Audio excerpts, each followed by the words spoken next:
Hamzah atas mau'idhah hasanah yang disampaikan. Acara selanjutnya adalah mau'idhah hasanah yang akan disampaikan langsung oleh beliau Kiai Haji Ahmad Bahauddin Nur Salim atau yang kita kenal Gus Baha. Kepada beliau kami persilahkan. Allahumma salli ala Sayyidina Muhammad.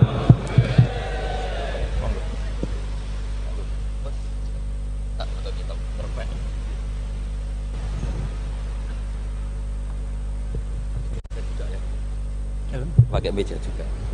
Meja.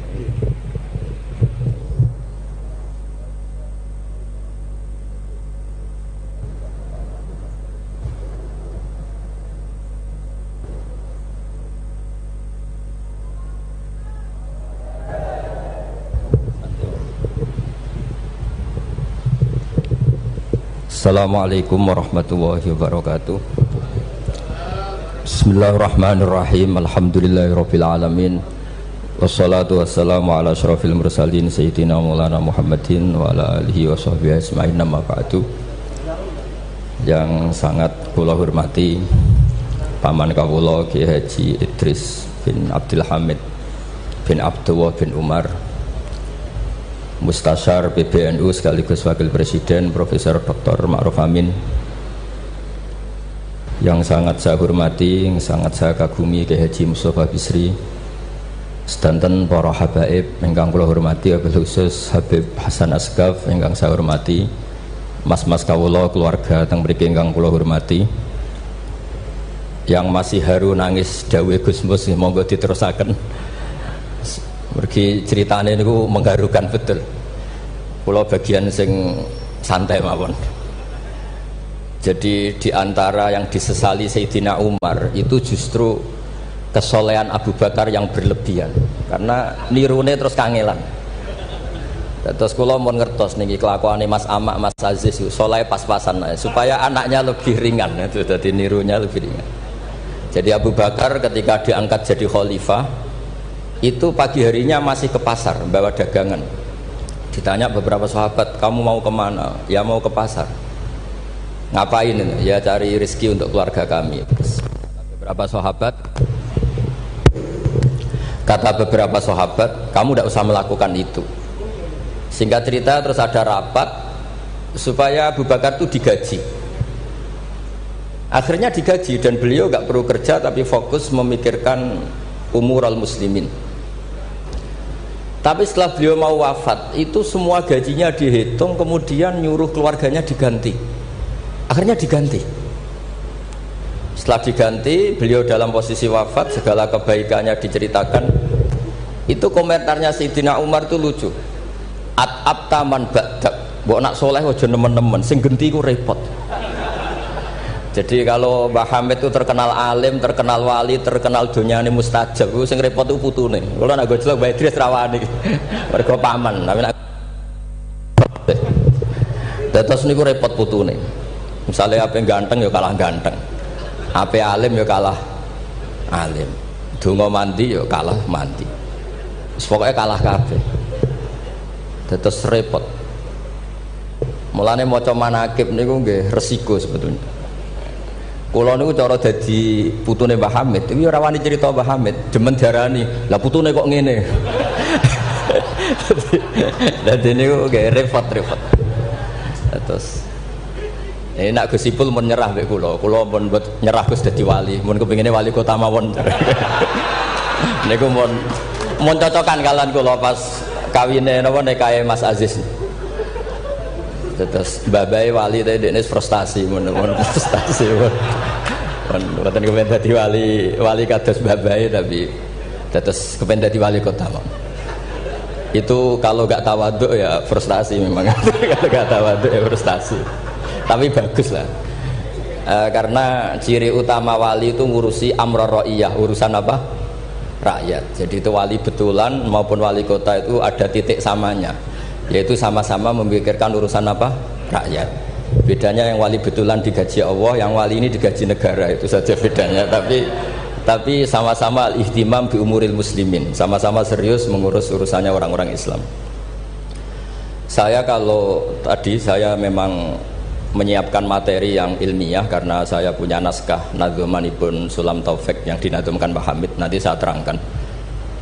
Tapi karena merujuk dawuhipun Mbah Mus, Mbah Hamid itu sepupu sama mbah saya, sama-sama lahir di rumah di Lasem di Al-Fakhriyah.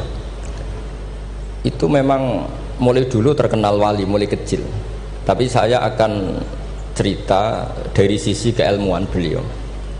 Beliau lama sekali ngaji di Mbah Khalil Harun, jadi mertuanya Ki Bisri. Tapi lebih lama lagi ngaji di Mbah Dimyati. Mbah Dimyati itu 12 tahun. Sampai dapat julukan Abdul Juman. Juman itu satu nadzuman ilmu balaghah yang paling sulit.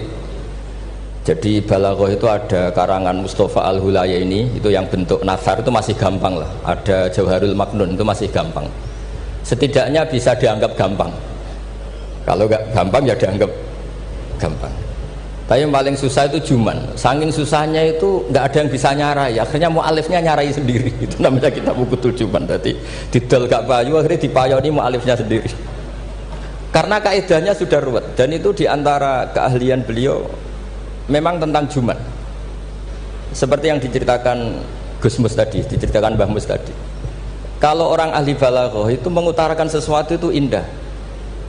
Itu yang dimuliai para ulama-ulama dulu. Tapi ya resikonya kalau sudah menghujat, itu ya sejelek-jeleknya. Itu orang Arab itu kalau sudah benci seseorang dan membayangkan wajahnya jelek, itu orang Arab kalau bilang itu kabrak roten nakarot hati. Jadi wis koyok tletong garing sing dicucuki pitik. Untuk tletong garing wis elek ijek dicucuki napa? Pitik.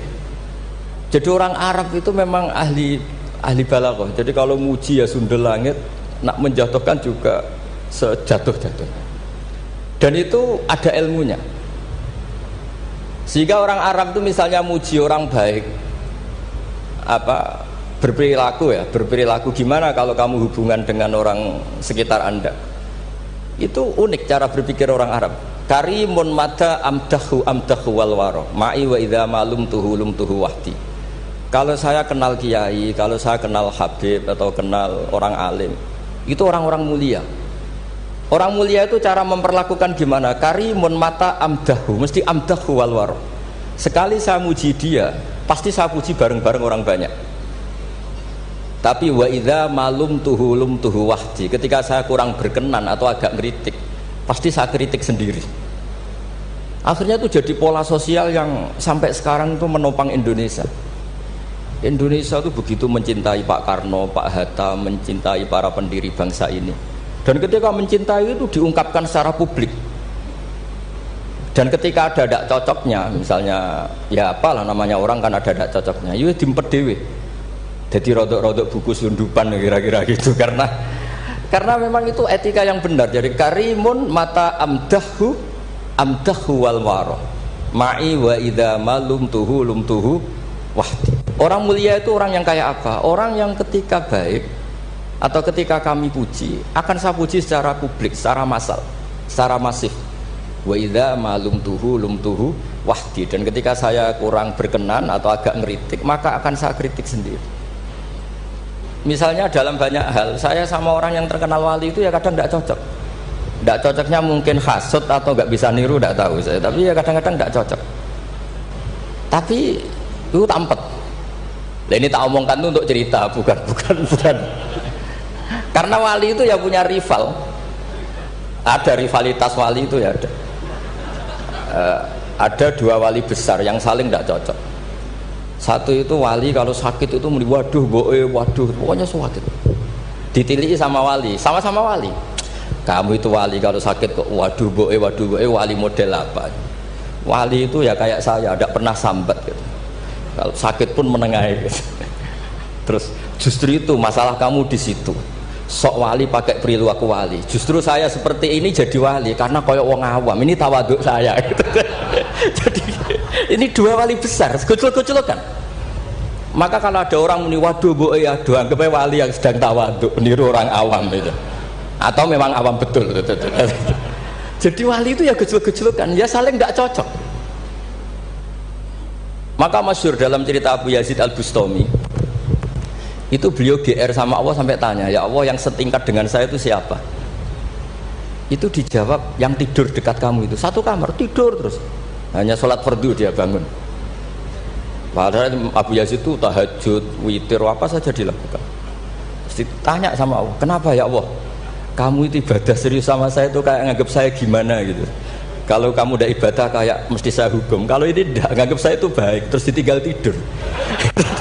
Jadi saya ini agak ya kalau ya tadi ingin jadi wali yang jalur-jalur gitulah, yang kayak gitu. Ya jalur-jalur gitulah.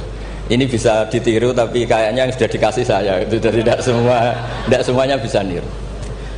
Karena wali ilmu itu beda, harus menjaga konstitusi ilmu. Jabir bin Abdillah itu tahu pakaian kalau orang sholat seperti ini, pakai gamis yang terhormat, pakai baju yang sangat-sangat terhormat. Itu Jabir ini termasuk minas sabiqinal awalin, sahabat Nabi yang luar biasa. Itu datang ke masjid, gamisnya dicopot, pecinya dicopot, terus tinggal satu sarung, akidan torofaihi ala atikihi. Ini cerita itu ada di Bukhari, di bab Kitabul Ilm. Zaman kalau tentang saya berarti tentang Bukhari, karena ini ada di kitab Bukhari. Kalau nggak percaya dicek, kalau nggak ketemu berarti tidak pernah mutolaah, bukan salah saya. Semuanya ditanggalkan kecuali sarung satu, terus akidan torofai izarihi ala atiki, ditantang begini aja. Terus beliau ngendikan sama tabiin, kamu supaya tahu bahwa adnal aurah, standar nutupi aurat seperti ini. Jangan sampai karena sampean semua berpakaian ala akmalil siap, pakaian sempurna, kemudian nanti dikira bahwa syarat sahnya sholat itu seperti itu bahaya.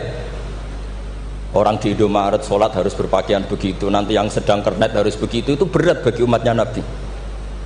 Barokahnya itu terus orang tahu bahwa syarat sahnya nutupi aurat di sholat ya seperti itu. Akhirnya ditemukan oleh tabiin dan seterusnya bahwa auratul rajul ma baina surrah wa rukbah. Andai kan tidak ada perilaku Jabir seperti ini, maka sholat seperti pakaian ini menjadi syarat sah. Dan itu ribet kan? Orang yang sedang celananan harus sarungan dulu, yang sedang pakai kaos harus pakai jubah dulu, padahal dia kernet misalnya, kan repot. Jadi wali jalur ulama itu memang agak aneh. Makanya ya jangan ditiru lah, kalau tidak ulama jangan ditiru. Makanya saya itu ya kadang-kadang pura-pura ada dengar itu kalau ada cerita-cerita wali-wali yang khusuk-khusuk, yang ibadah berat-berat itu saya tidak siap dengar. Saya lebih siap dengar begini, Mu'ad itu ngimami sholat, bacanya kepanjangan. Alhamdulillah ditegur Nabi, kalau ngimami jangan panjang-panjang. Itu saja yang saya hafalin yang model gitu. Andai kan Nabi hidup di zaman akhir, nggak perlu negur karena sudah kulhu semua. Berarti sampean kulhu dalam rencana Nabi gitu, karena sudah ada panjang-panjang. Tapi yang menjadi ditegur mungkin kok jadinya kulhu itu, kulhu terus itu. Jadi sebetulnya untuk menjadi wali itu ada banyak hal. Ada wali penjaga konstitusi ilmu. Sehingga kata Imam Nawawi, Tofa Rasulullah Sallallahu Alaihi Wasallam raqiban wa yatufu ashabuhu musyatan. Nabi itu tawaf itu justru berkendara, naik unta. Padahal semua sahabat tawafnya itu jalan kaki. Kata Imam Nawawi, Nabi yang tawaf berkendara itu afdolu wa afdolu bi alfi darajatin dibanding tawafnya sahabat yang jalan kaki. Meskipun secara kaidah al ajur bi qadrit ta. Karena Nabi andaikan tidak tawaf raqiban, maka akan dikira syarat-syaratnya tawaf itu harus jalan. Dan itu kita kebingungan ketika harus tawaf pakai kursi roda, pakai kursi dorong. Tapi barokahnya Nabi tawaf raqiban, maka akan ada konstitusi baru bahwa tidak menjadi syarat sahnya tawaf harus masyian, tapi sah secara raqiban. Jadi wali itu ya macam-macam. Sehingga kitab Sulam Taufik yang dikarang oleh Habib Alim Al-Alamah Abdullah bin Husain bin Thohir, itu dikarang seorang Habib Alim Alamah Wali Abdal. Tapi ketika ngarang fikih itu diantara yang ditersangkakan itu apa? Ijabu malam yajib, mewajibkan sesuatu yang tidak wajib. Saya ini didikan Mbah Maimun, didikan bapak. Kalau Mbah Mun ngeluh gitu, Aku sakjane ya kepengen hak santriku tirakat terus apalah. Tapi tirakat itu gak wajib. Engko nak ijabu malam wajib aku dosa. Akhirnya keterusan kalau nu entah ketirakat. Jadi bagi yang tidak tirakat anggap aja ngelakoni apa? Tidak boleh mewajibkan sesuatu yang tidak wajib. Sampeyan ndak boleh bilang santriku wajib puasa Senin Kamis. Wong jare kitab sunat kok arani wajib. Tapi resikonya nanti santri merata puasa Senin Kamis mergo mbok arani sunat terus. Resiko mana? Tapi apapun itu ini ilmu. Sehingga kata Ibnu Hajar Al-Asqalani, dan ini kebetulan banyak yang niru tapi kita cukup punya argumentasi untuk tidak niru. Nabi itu sama sih ingat dawuhe Mbah Mun. Wong lakoni kitab ya aja nemen-nemen. Nak nemen-nemen kok kowe ya kaya wong-wong iku. Gak berusaha sebut lah, ini sensitif. Wong-wong iku siapa kamu tahu? Nabi itu kalau habis sholat, karena Rasulullah SAW idan sorofa min sholatihi akbala alal hadirin atau alal musallin. Jadi Nabi setelah sholat, kalau beliau menghadap kiblat, setelah itu menghadap kemana? Ke timur, karena akbala alal hadirin. Tapi para syurrahul hadis, para syurrahul Bukhari itu menafsirkan itu tidak harus menghadap ke timur. Itu adalah bentuk maklumat dari Nabi bahwa imam setelah sholatnya selesai harus mengatakan sesuatu atau melakukan sesuatu apa saja untuk memaklumatkan kalau sholatnya sudah apa? Selesai. Kenapa itu harus demikian? Kata Imam Bukhari, kata Surahul Bukhari, orang itu berjalan 3 kilo, 7 kilo demi menangi Nabi itu jadi makmum. Bayangkan kalau Nabi tetap menghadap kiblat dengan posisi kayak tawarruk lungguh tahiyat akhir, nanti Nabi dikira masih sholat. Dan kalau orang itu takbir Allahu Akbar terus ikut duduk, sholatnya sah apa tidak sah? Tidak sah, karena dia menggantungkan sholat dengan orang yang sudah tidak sholat. Itu bahaya, secara fikih seperti itu udah kebahaya, karena irtibatus sholat biman laisa fi sholatin, dia menggantungkan sholat dengan orang yang sudah tidak sholat. Dan itu secara fikih bahaya, maksudnya bahaya dianggap gak sah.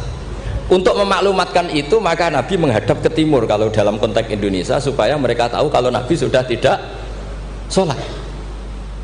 Nah, kiai-kiai Jawa pinter, penggantinya kalau madhep timur kok sawangane apa ngandani, akhirnya madhep ngalor. Ini sudah kompromi politik, ini sudah ada ngadep netan tapi madhep ngalor.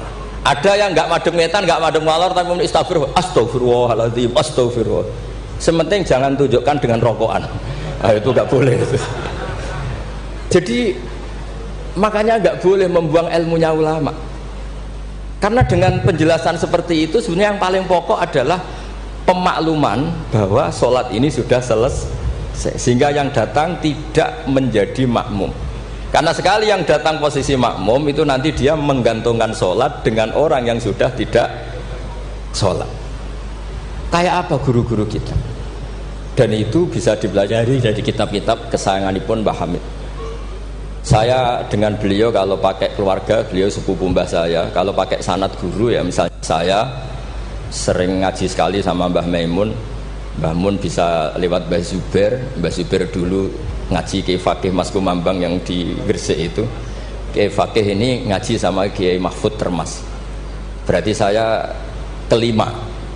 Kalau Mbah Hamid misalnya ini Gus Sama, Mbah Idris, Mbah Hamid, Mbah Dimyati. Mbah Dimyati itu adik kandungnya Kiai Mahfud Termas, juga muridnya. Jadi hitung sanad itu nanti ketemu semua di Sayyid Abi Bakar Sato, pengarang I'anatut Thalibin. Atau misalnya saya pakai Mbah Mun, Mbah Karim Lirboyo. Mbah Karim ini sama Syekhona Khalil atau sama Mbah Hashim. Setelah itu Mbah Mahfud ya sama dugi Sayyid Abi Bakar Sato. Karena Syekhona Khalil di beberapa manaqibnya itu pernah ngaji langsung sama Sayyid Zaini Dahlan, gurunya Sayyid Abi Bakar apa? Sato. Tapi ketika masih sebagai thalibul ilmi pernah ngaji juga di Sidogiri, pernah ngaji di mbah-mbah istrinya Gus Aziz ini di Kiai Nur atau di Kiai Soleh di Langitan. Jadi kesanatan guru kita ini sama. Di antara aturannya adalah tadi, konstitusi ilmu itu harus dijaga. Karena kalau nggak dijaga itu umat akan ngira itu aturan baku, dan itu bahaya. Bahaya sekali, bukan sekedar bahaya tapi bahaya sekali. Sehingga Sayyid Abdullah bin Husain bin Thohir dalam Sulam Taufik itu, di antara pantangannya ahlul ilmi itu ijabu malam yajib, mewajibkan sesuatu yang tidak wajib. Makanya saya sering nangis, andaikan orang-orang Islam itu ikhlas dan berperilaku kayak umumnya orang, itu jadi wali semua. Karena yang qobliyah terus ya baik, yang ba'diyah terus baik, yang tahajud witir ya baik. Tapi bayangkan misalnya ada orang mau masuk Islam, kebetulan sing didelok orang seperti itu rasido Islam kira-kira. Duha 8 rakaat. Sholat duha itu paling afdal kan 8. Duhur qobliyahnya 4, ba'diyahnya 4. Asar qobliyah, ba'diyahnya goblok kalau asar. Bukan dipuji karena salah. Maghrib sholat awabin sampai isya. Isya itu witir itu sebetulnya 11 rakaat ditambah ba'diyah isya berarti 13 rakaat. Iku kira-kira sing apik Islam ora sida mergo wegah salate. Tapi baru kayak wong Islam sing ra soleh-soleh, salate pas pendak maktubah. Wah ketok Islam kok gampang. Ijek rokokan bareng komat pateni melok salat.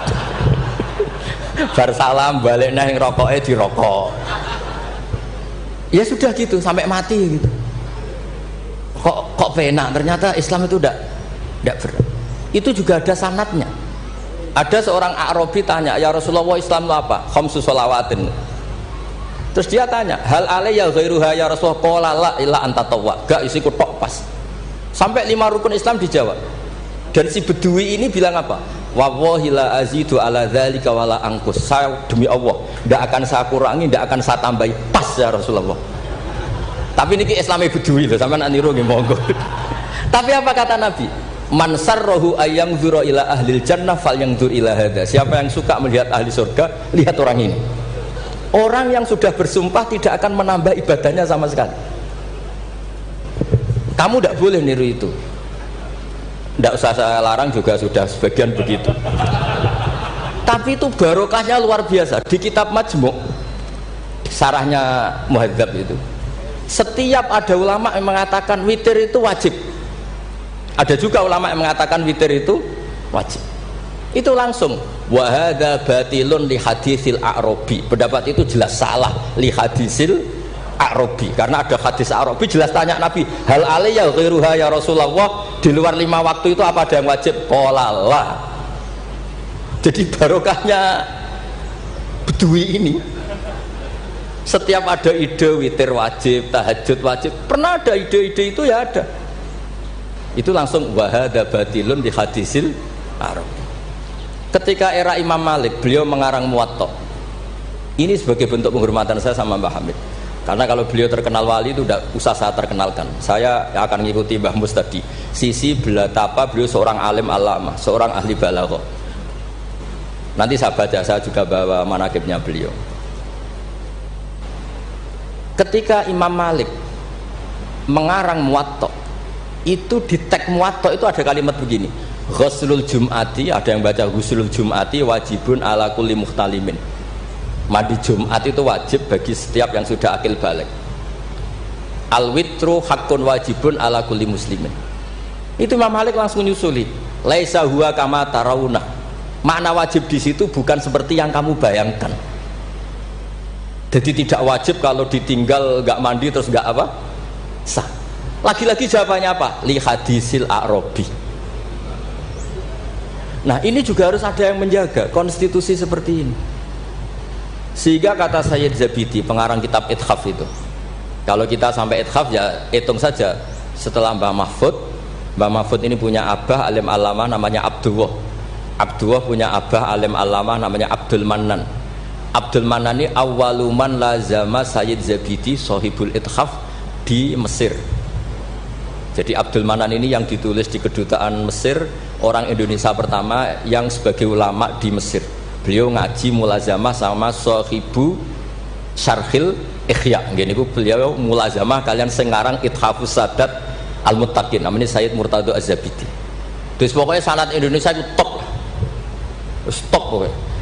Jadi kalau Mbah Hamid ya tinggal gitu saja, Mbah Hamid, Mbah Dimyati, Mbah Mahfud, Mbah Abdullah, Mbah Abdul Manan, terus ke Syarihul Ikhya Sayyid Murtado siapa? Az-Zabidi. Itu kata Sayyid Murtado Az-Zabidi ketika muji tadi, muji ilmu. Saya ulang lagi apa? Muji apa? Ilmu. Konstitusi ini harus dijaga. Apapun tidak cocoknya kita. Kadang-kadang kita sebagai orang alim itu kan, kalau seneng tirakat, santri ini wajib tirakat. Sira seneng tirakat, santri ini ora oleh tirakat. Itu tidak boleh seperti itu. Yang seneng nggih monggo, tapi jangan sampai mewajibkan. Yang enggak seneng yo tirakat ben sekali-kali ngelawan nafsunya itu. Wong kok menuruti. Kula niku masih ngeten nggih sering tirakat, tapi sampean ora perlu tak kandhani. Kula yo kepengin ikhlas ora riya dadi. Dadi sampean ora oleh gugat kula, Gus ora tau tirakat. Ya misalnya tirakat ora tak kandhani sampean. Sing jelas termasuk tirakat kula niku kula nak diundang wong kangelan kecuali pernah sepuh. Ini agak diregani ya kebangetan gitu. Jadi sing ngundang kula ora pernah sepuh ya kebangetan. Kok enggak tahu diri ini. Karuan ra oleh kok dilanggar wae lho. Di kitab Jam'ul Jawami', di kitab-kitab itu, konstitusi ilmu itu dijaga. Sehingga sekali kitab itu diutarakan orang alim alama. Saya yang merasa utang jasa sama Sayyid Zabidi itu satu. Yang paling saya ingat itu satu. Allahumma sholli ala sayyidina Muhammad atau ala abdika rasulika Muhammad. Itu beliau mengurai. Wah, itu luar biasa. Di antara urainya begini. Nabi Muhammad SAW itu melakukan apa saja termasuk yang paling basyariah itu adalah luar biasa. Asal jangan bayangkan Nabi itu macam-macam kok sampean terus rokokan, ada akan itu. Andikan Nabi misalnya dahar gedang goreng di depan umum. Nabi itu kalau dahar di depan umum itu luar biasa. Kenapa luar biasa? Nabi itu jadi nabi setelah Nabi Isa yang dituhankan, sehingga Nabi harus sesering mungkin memperlihatkan al-a'rad al-basariyah. Beliau harus menunjukkan bahwa beliau adalah seorang manusia. Sehingga Nabi dahar itu dengan sampean poso setahun itu mulya Nabi dahar, karena sekaligus pembatalan rububiyatun Nabi atau iddia rububiyatin Nabi. Dengan seperti ini Nabi sama juga memaklumatkan saya ini manusia, buktinya saya dahar. Kayak apa kalau dibaca secara ilmu? Karena Nabi jadi Nabi setelah Nabi siapa? Isa. Maka kata Sayyid Az-Zabidi, agama ini agama terbaik, dan umat Rasulullah SAW tidak akan mengalami apa yang dialami umatnya Nabi Isa. Caranya gimana? Dengan memperbanyak baca sholawat. Jadi cara Sayyid Zabidi, sholawat itu satu konstitusi ilmu. Allahumma, Allah pemberi, ala Muhammad atau ala Sayyidina Muhammad yang diberi. Jadi gak mungkin hadil ummah menuhankan kanjeng Nabi Muhammad. Dengan cara membaca sholawat, Allahumma, ya Allah saya minta engkau sebagai pemberi, kasihkan sholawat terbaikmu kepada hambamu yang bernama Muhammad. Dengan teks sholawat ini sekaligus penjaga konstitusi tauhid, dan hadil ummah tidak akan mengalami kayak yang dialami umatnya Nabi Isa. Nah sampean gak mau sholawat itu kasihati. Nak diwaca sakmene nyaur utang, nak sakmene untuk bojo ayu, nak sakmene iso wayo, wis ngono kelakuane. Itu saya tidak tertarik. Wong kok ora tau ngregani ilmu menurut saya. Saya baca sholawat itu ya tidak banyak-banyak, ya 2, 3, tapi dengan penghayatan kayak Sayyid Zabidi. Ya akhirnya ya rapati terus keramat kok sampean, tapi secara konstitusi ilmu lebih diridhoni Allah mbek Rasul. Aku yakin. Karena tadi Nabi itu jadi Nabi setelah tragedi Isa dituhankan. Sebab itu Sayyid Muhammad ketika muji Rasulullah SAW itu selalu mengutip dawe Al-Busiri, da'mat da'at hun nasara fi nabihimi wahkum bima syi'ta madkhan fihi wastaqim. Kita semua tahu Mbah Hamid adalah pengagum kitab Burdah dan beliau sering baca Burdah. Di antara Burdah yang dipakai semua ulama termasuk Sayyid Muhammad, setiap ngarang madaih itu apa? Dak ninggal nosiro ma ing perkara iddaat kang mendakwahkan hu ing mas sapa an-nasara fi nabi. Yang penting kamu muji Nabi, aturan dasarnya apa? Tinggalkan apa yang pernah dilakukan orang Nasrani, yaitu saking mujinya Nabi Isa sampai menuhankan Isa. Itu saja kamu hilangkan. Da'mat da'athun nasara fi nabi. Setelah itu kamu tanggalkan, kamu hilangkan wahkum bima syi'ta madkhan fihi wah takim. Setelah itu kamu muji Nabi Muhammad sundul langit gak apa-apa, asal sudah meninggalkan da'mat da'athun nasara. Dan itu kata Said Zabidi, kita tidak usah susah-susah dengan membaca sholawat itu sudah seperti itu, karena kamu minta Allahumma ya Rabbi, berarti Allah posisi pemberi karena Tuhan. Nabi apapun ala qadruh, apapun tingginya derajatnya Nabi itu posisi penerima. Sehingga kita muji Allah karena dia Tuhan, dan muji Nabi sebagai ahabbal khalqi ilallah, yang paling berhak mendapat afdholas sholawat minallah. Nah coba kalau orang Islam baca sholawat kayak itu, kayak apa luar biasanya. Itu yang bisa seperti itu siapa? Lagi-lagi ahlul ilm. Kalau tidak ahlul ilmi ya kasiyate tadi, paket ini untuk apa, paket ini untuk apa, ya ribet. Kalau nggak sering jalur ijazah tiang, tapi alhamdulillah terkenal ramanti terus sudah boten. Sing jelas tak amuk. Sering kalau dia, Gus, nek nak maca selawat kasiyate apa? Kowe iku nabi-nabi dhewe perhitungan. Nak maca selawat go nabi yo sing seneng, maca arang-arang wae perhitungan, njaluk opah. Gus nyun ijazah jenengan namuk, kowe ora bener. Ya ana kiai ngados kula ya ana ben wong ku sadar lah bener. Tapi ada kiai yang baik, tiap minta ijazah dijazah. Timbang mara Gunung Kawis mendingan dijazahi sholawat. Lah itu masalah istihad, ini masalah apa? Istihad. Nah ini sesi terakhir kalau bener suwi-suwi. Dia bingung kalau suwi-suwi bagus. Ini kalau baca tentang Mbah Hamid yang ini tulisan yang di buku ini, yang ini tentu sudah disahkan Mbak Idris, di sini juga ada tanda tangan beliau.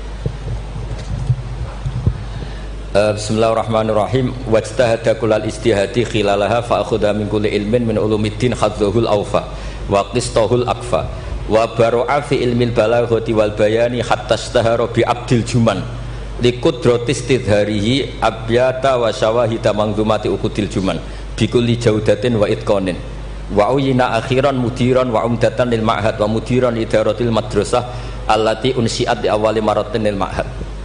Jadi beliau itu sudah rahasia umum, sama tanyakan orang alim manapun, pantangannya mesti maca juman. Wes wong alim sak Indonesia lah, kon ngorek juman mbok opae sak miliar mikir yakin. Pemene nak sing ngaji kula. Nak sing ngaji wong goblok mungkin rada aman lah napa. Nek sing ngaji padha wong alime mesti mriyang iki. Iki macane man tamin apa manna. Bahasa Arab yo lucu, man yo tulisannya mem nun, manna yo mem nun, min yo ribet dengan bahasa Arab. Makanya ada orang tanya maknane lam tardiman ya gara-gara itu. Gus maknane lam tardiman opo? Jebule lam tarodaman. Ram taro ora ningali sapa mar'ah daman ing getih, diwaca langsung lam tardiman. Pusing. Kene. Karena syaratnya jadi orang alim itu dua. Satu punya guru alim, dua punya murid alim. Di guru alim tok iso istirahat. Mergo kok muridnya bodoh iso dibodoni. Tapi nak sampean di guru alim, di murid alim meriang. Lho kula bayangno dadi Mbah Nyati Termas yo meriang. Mbah Hamid mriku pun alim nate ngaji teng Mbah Khalil Kasingan. Mbah Khalil Kasingan itu tesih Mbah Mbah Mun. Yang sarang Mbah Khalil Kasingan itu yang sarang Khalil Harun. Adikipun Mbah Umar Harun. Niku menantu saking Mbah Ghazali pendiri Pondok Sarang. Malane Mbah Mun nak di Bali Gus Mus Mustofa mergi anjen pernah sepuh. Sepuh niku, sepuh Mbah Mus. Niku Ibnu Hajar Al-Haytami niku muridnya Zakaria Al-Ansori. Zakaria Al-Ansori di guru jenis Ibnu Hajar Al-Asqalani. Nak ape ngaji yo meriang, mergo kon maca. Ah, waca. Gurune alim alama. Nak ape mulang yo meriang, mergo muridnya alim. Aku nak ra bener diguyu Ibnu Hajar Al-Haytami. Dadi dhek de guru alim, de murid. Makane sumpek. Dene Zakaria Al-Ansori sumpek. Masyhur beliau. Lima dakunta aliman hatta staharta bi Syekhil Islam. Jape li anni dupiktu bena hajuraini. Masyhur. Aku digebek watu loro. Ya aku nak ngaji yo sumpek perkara di guru alim alamah. Nak ape mulang yo sumpek mergo di murid alim alamah. Ya meriang. Jadi akhirnya yo nak ngaji yo mutolaah, nak ape mulang yo mutolaah. Mergo muridnya pinter. Zaman itu terkenal Ibnu Hajar Al-Haytami, alim alamah. Wong karangane luwih akeh dibanding gurune. Jadi mulane di murid ora alim ya barokah maksudnya sampean kuwi. Dadi aja men ngeluh murid kok uga alim-alim, iku Allah sudah nyediakan berkah. Kena muridmu alim iku meriang. Mulane sing syukur urip ku sing syukur, ora usah bayangno sing aneh-aneh. Gus kula ben di murid sing alim-alim. Allah ndak menyediakan itu. Nek iku nyata, iku ribet. Mulane donga dikira-kira. Donga sekali ra bener iku mari trauma. Kula bolak-balik cerita. Hikam itu termasuk orang yang enggak pati suka kalau orang berlebihan berdoa, karena beliau cerita ono wali tukang hamal itu tukang manol. Dia dapat uang kalau kerja di pasar tukang angkut barang. Setelah punya uang, coro sekarang 10.000 pulang terus ibadah. Karena dia gak ingin kaya, wong wali kok ben sugih ya wali aneh gitu. Tapi nak wali kok ora sugih itu ya aneh juga. Karena nak kepen sugih berarti toma, nak gak sugih berarti rapati durusi pangeran. Padahal waqat qala ta'ala lidunya ukhdumi man khodamani. Ono sing maca ikhdami man khodamani. Kalau tak waca loro ben ketok isane ngaji, mergo guru. Kula niku ya ribet. Kula mboten pamer alim mboten. Justru kula ngetokno alim ngergani guru-guruku. Nak kula ora ngetokno alim kan wong murid Mbah Mun kok ngono. Dadi kula niku ya rada sombong tapi niate sae. Kan yo Gus Idris isin misale ponakan kok gobloke ngono. Dadi niki kesawakane sombong tapi niate adab nih. Mboten niki jujur mawon. Dadi kadang wong sawangane sombong hakikate iku adab. Cara bapak ngoten. Dadi wong iku sawangane sombong tapi apik. Ya mergo wae saking tahadus bin. Wong nak wali tenan mesti Allah dawuhna ning donya ukhdumi man khodamani atau ikhdami man khodamani. Wong sing ngurusi aku iku ngurusi. Makanya mesti atat dunya wa hiya rahimah. Wong wali iku mesti donya teko meskipun dia ndak seneng. Lane sing nawani mobil Mercy kayak Hamid zaman iku Mercy mewah-mewah mobil nggih kuat. Ya rapati ana cerita butuh difatihai untuk punya mobil. Dan Mbak Bisri ya luar biasa, Mas yo kanca ngakoni nek dongane Pak Hamid. Mantap. Meskipun ya sering bodoni Pak Hamid Ki Bisri, masyhur ceritanya. Ki Bisri nanti diundang ke mriki mboten disangoni Mbak Ki Hamid. Umur kok kanca. Wis dah aku ra mbok sangoni klambimu tak pek. Bareng dipek dibeto teng Kasing teng Rembang mriko didol mbek muhibine Mbah Hamid.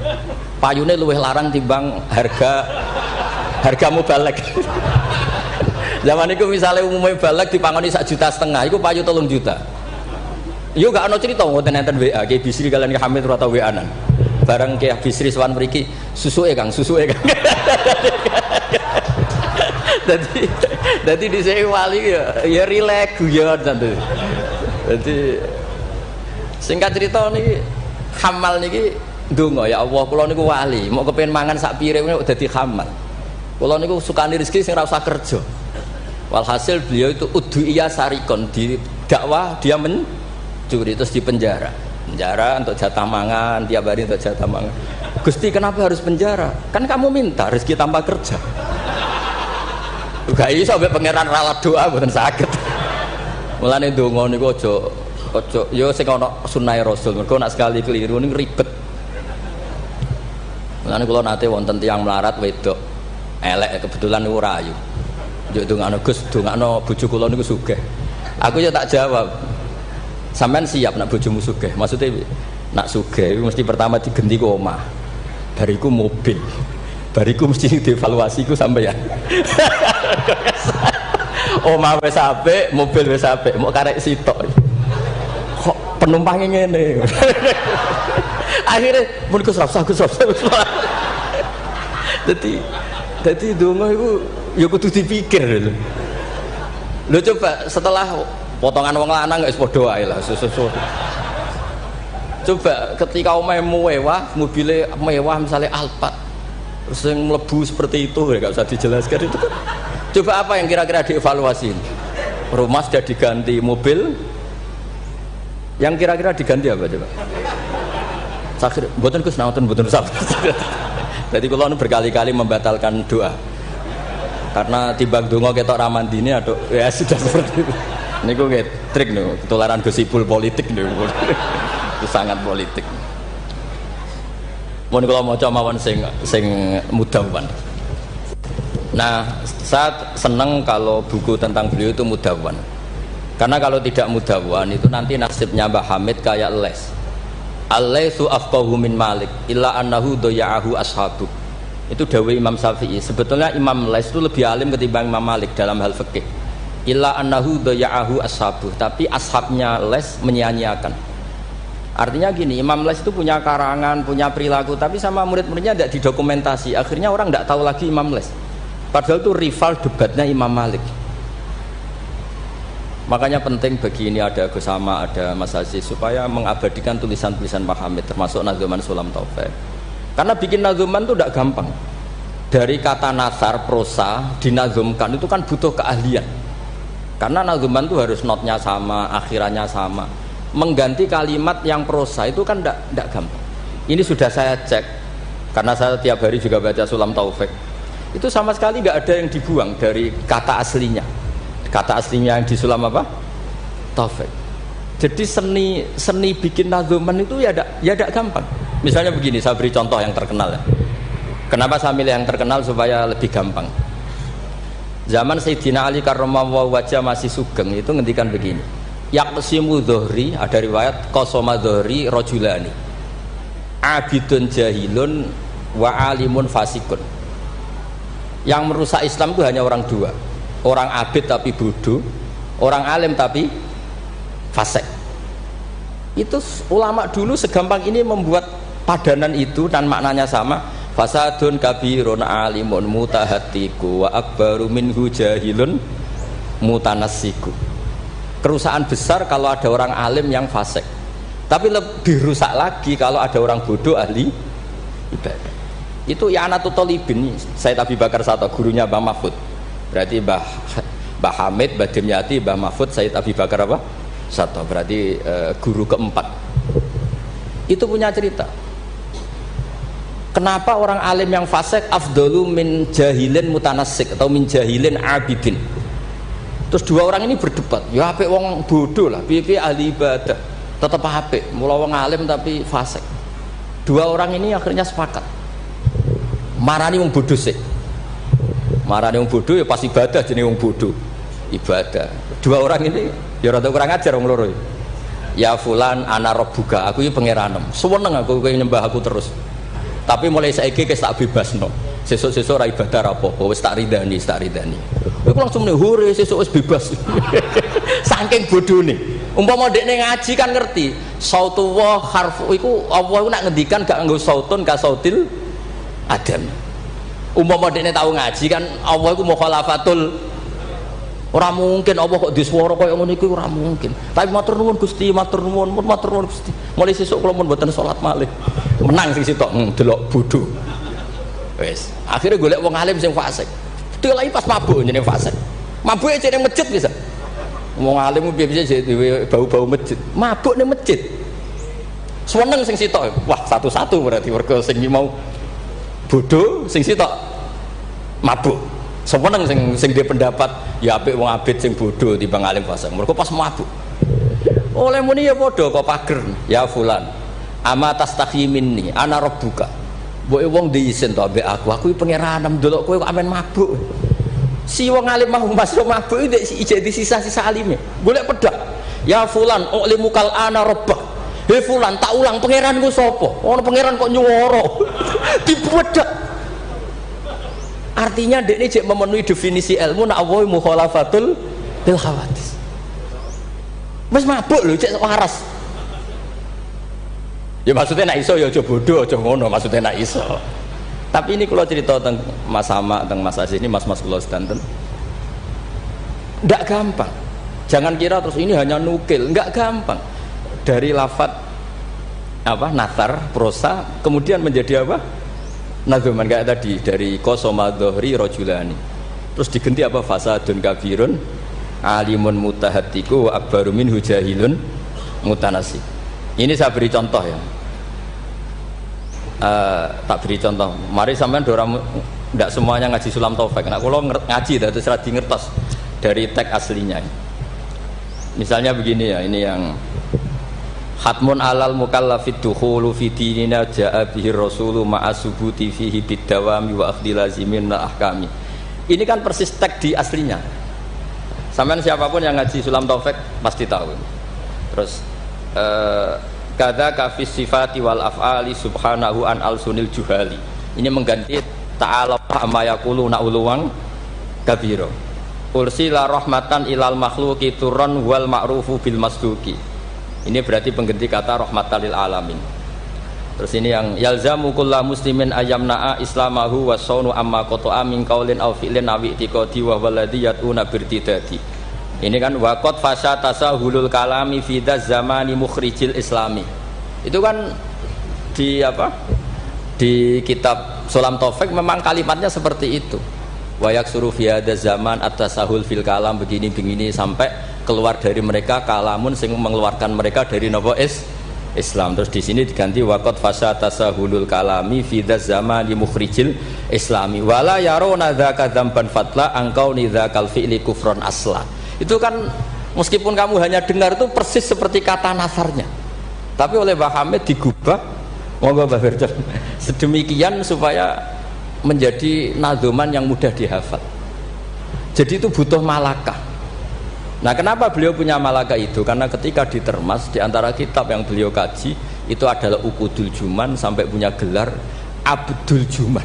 Jadi saking mulazamahnya kayak kamu kalau suka uang itu kalau orang Arab bilang Abdud Dinar. Makanya Nabi kalau ngeritik tak isa Abdud Dinar, tak isa Abdud Dirham. Jadi kalau orang menekuni sesuatu itu disebut apa?